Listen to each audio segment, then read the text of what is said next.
Breaking news now at 6. A gas leak forces hundreds in a Vancouver neighborhood to evacuate on foot. Then, I knew something else was transpiring really quickly. New details in the deadly manhunt that turned a Seaside neighborhood into a crime scene. Plus, an update on a Portland nurse murdered while on a European vacation. The sentence handed down in Hungary. And later. I think there's always opportunities to make parks more accessible and welcoming. The open call to help redesign Portland's most iconic park. But first, to our top story this evening and new information about the 24-year-old double homicide suspect from Washington who was killed by police in Seaside last night. Thank you for joining us. I'm Christine Pitawanich. Residents were left shaken as the search for the suspect unfolded block by block. Our Celine Stevens has the story from the coast. Where I'm standing is where Hayes McLeod drove his car into the fence that you can see is smashed behind me after being shot by police. Now, according to the Pierce County Sheriff's Office in Washington, he was suspected of killing 2 people early Wednesday morning in Pierce County, and we now know that he was an acquaintance of at least one of those victims. My heart was racing, it was like, This is video from a Seaside resident Wednesday, showing a large law enforcement response along Sunset Boulevard. The community was placed under a shelter-in-place order as police looked for double homicide suspect Hayes McLeod. I came out and saw rows and rows and rows of policemen, police people with coming out of their vehicles with these big old guns and just heading down there. McLeod was a suspect in 2 homicides that happened early Wednesday morning at 2 separate locations in Pierce County, Washington. I definitely heard all of the law enforcement vehicles. It was very loud and a lot of sirens. A 35-year-old man who was an acquaintance of McLeod was found dead in a home a bit before 3 a.m. in Puyallup, and soon after, another man was found dead in Tacoma. Seaside police eventually located McLeod a little after 6 p.m. in his car on Sunset Boulevard. When officers approached, they say McLeod fired at them, leading officers from Gearhart and Cannon Beach Police to fire shots in return. I heard in the background gunshots from a distance. It sounded like they were coming from downhill. McLeod then drove away and was found dead in the car shortly after, right up the road, crashed into a fence outside a housing complex. One witness describes what he saw after the shooting took place.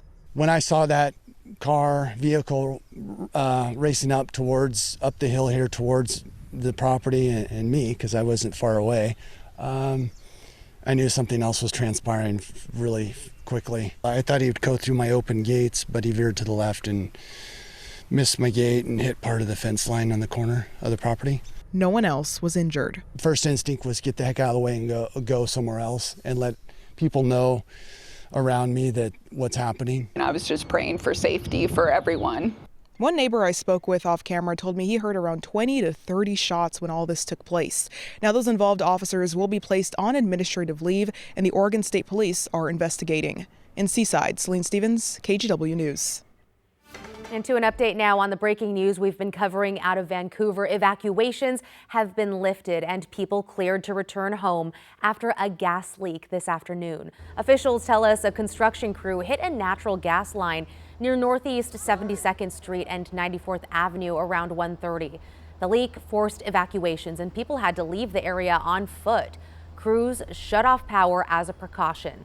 The evacuation alert lifted just after 4 o'clock. Northwest Natural crews are still on scene working to repair the line. We'll keep you posted as we learn more. In your headlines, Beaverton police arrested a man today accused of stabbing and pepper spraying another man aboard a TriMet Max train. It happened at the Sunset Transit Center just before 1 o'clock this afternoon.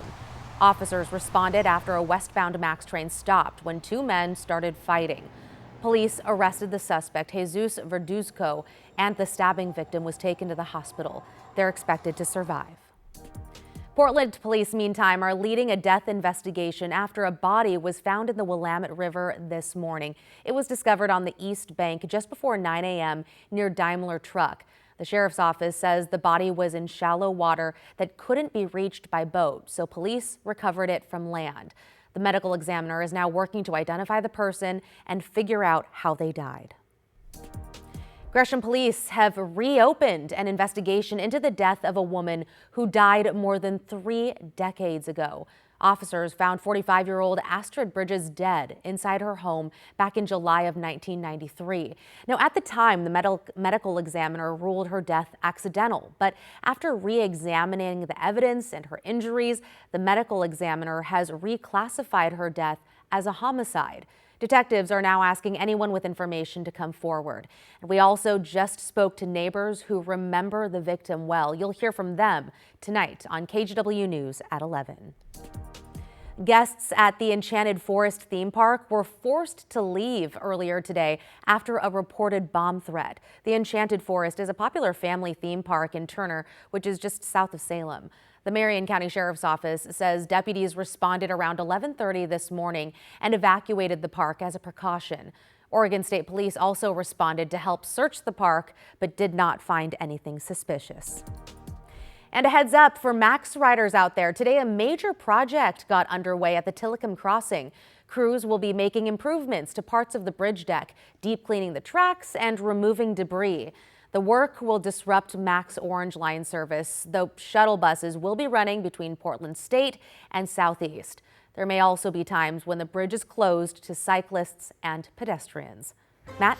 All right, Christine, thanks so much. It's going to be a great, well, it has been and will continue to be great several days for cyclists and pedestrians just to be outside. I mean, look at Vancouver right now. There's Mount Hood over on the left-hand side of the screen. Just a great look at the mountain and the Columbia River rolling on. And it's 82 degrees with 27% humidity. I mean, does it get any better than this? No, I don't think it does. It's just that good. Look at Seaside right now. You see the waves pounding on shore. It's cooler, of course, a little breezy at the coast, but all very typical conditions for July here in the Northwest. We are running a bit warmer than this time yesterday, 3-4 degrees, but that's okay. That just means it's pleasant. Like I showed you, we were in the low 80s. Now, the next 3 days, we get morning clouds on 2 of them, Friday and Saturday. The morning clouds tomorrow will be very brief. They'll burn off quickly. The morning clouds on Saturday last a little longer, so it'll be a little bit cooler consequently in the afternoon, but Sunday's going to be clear all day. And so begins another long stretch of clear weather. Now, there are some indications we'll begin to warm up next week. We'll talk more about that in a bit. Christine, back to you. Sounds good. Thank you, Matt. In an update, the man accused of killing a Portland area nurse while she was vacationing in Hungary was sentenced for her murder today. Our John Adams has been following this story and joins us now from the newsroom. John, what did you find out? Christine, the man who strangled 31-year-old Kenzie Michalski to death in 2024 will spend the next 14 years in prison in Hungary. He was arrested soon after her death and brought authorities to the location where he buried her body. It's been over a year and a half since Providence nurse Kenzie Michalski was murdered just hours before she was supposed to return from a European vacation. Michalski was reported missing in Budapest, Hungary on November 5th, 2024, after she didn't check out of her Airbnb. It's absolutely senseless. Crystal Sorenzo, one of Kenzie's best friends, spoke with us in November 2024. Her last text was, "I'll see you when I get back."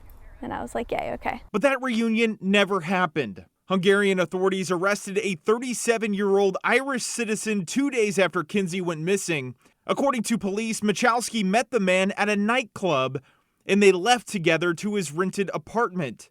That man, only identified as LTM, denied the crime at first, but eventually confessed to strangling Michalski and led authorities to her body. On Thursday, a Hungarian court sentenced Kenzie's killer to 14 years in prison. After her death, people remembered Kenzie at a vigil in her hometown in New York. And last summer, the Portland Thorns honored the nurse by presenting a jersey with her name on it to her family. Her father, Bill, spoke with KGW after the ceremony. Kenzie would be so honored to be remembered this way, and to have the Thorns do this for her. It's just very moving, and we're just so happy and thankful and grateful.